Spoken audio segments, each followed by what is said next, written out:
नमस्कार. टेलिफोन.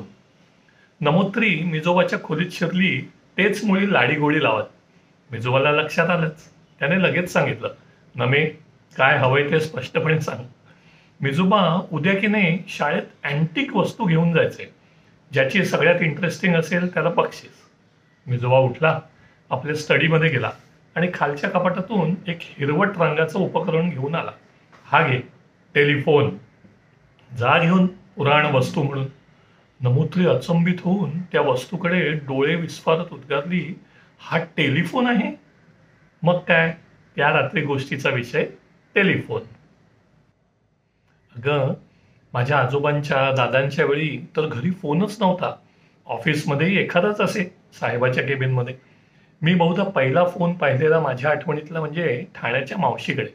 तिचे यजमान ठाण्याचे नगराध्यक्ष झाले 1969 साली. त्यामुळे तेव्हा त्यांच्याकडे घरी फोन होता.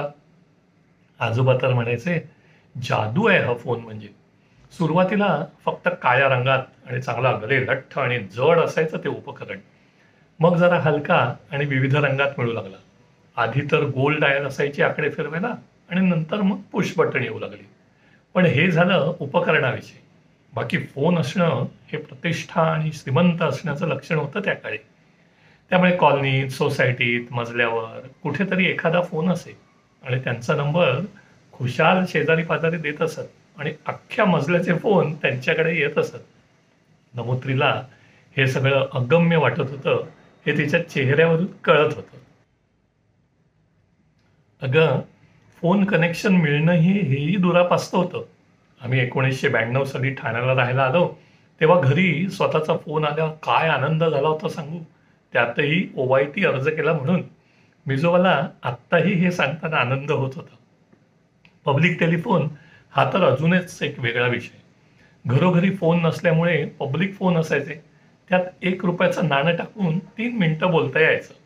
मग त्या फोनवरून कधी फक्त आपल्या आवडत्या मैत्रिणीचा आवाज ऐकायला किंवा अपरात्री कुणाला त्रास द्यायला, अशा विविध कारणांमुळे फोन केले जात. नाण्याला दोरा बांधून कॉल पूर्ण झाला की ते नाणं परत मिळवायचा खटाटोप करणं, असेही उद्योग चालत.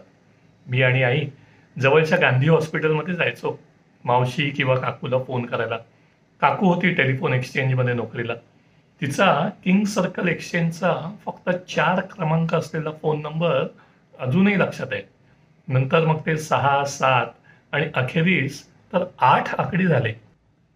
तरीही एवढंच कशाला, साधारणपणे नेहमी केले जायचे किंवा पुन्हा खास माणसांचे, अशा 10-20 जणांचे तरी फोन नंबर मला अजूनही पाठ आहेत. आमची कॉन्टॅक्ट लिस्ट मेंदूमध्ये बरं. मिजोबाने जाता जाता नमोत्रीला एक शालजोडीतला ठेवून दिला. आपलं आडनाव जोशी असण्याचा अजून एक फायदा किंवा तोटा होता. सर्व फोन नंबर असलेली एक डिरेक्टरी छापायचे तेव्हा. मुंबईच्या डिरेक्टरीमध्ये जोशी आणि शहा या आडनावाची पानाच्या पानं भरून नावं असायची. तुझी पणजी तिच्या अखेरच्या काही वर्षात तर सकाळी आंघोळ पूजा झाली की 2 तास पुढ्यात फोन घेऊन बसत असे, बहिणी आणि मैत्रिणींशी गप्पा मारायला. माझ्या एका मित्राचे वडील मोठ्या पदावर होते फोन कंपनीत. फोन बंद पडला की कसं व्हायचं तेव्हाही. तुलाही होतं की नाही आत्ता, अगदी तसंच. मग काकांच्या ओळखीने काम मार्गी लागत असे.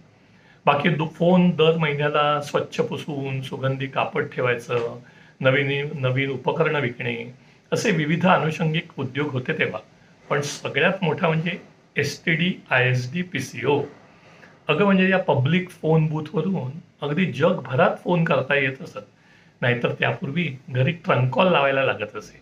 आई दादा कुठे दक्षिण भारत किंवा काश्मीर फिरायला गेले की अशा फोन बूथवरून रात्री घरी फोन करायचे.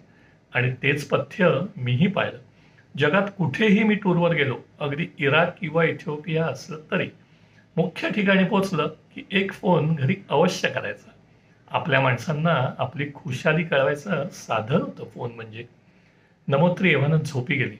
आपले डोळे पुसत मिजोबा म्हणाला, स्वर्गातही फोन करायची सोय हवी होती. जरा आपल्या आजोबांची खुशाली मिळवता आली असती. मिजो. असाच एक पुराण दिवस 2024. आजचा बोनस. हिंदी चित्रपटातही फोन संबंधी अनेक गाणी गाजली. अगदी पहिलं आठवणारं म्हणजे मेरे पिया गए रंगून वहां से किया है टेलीफोन.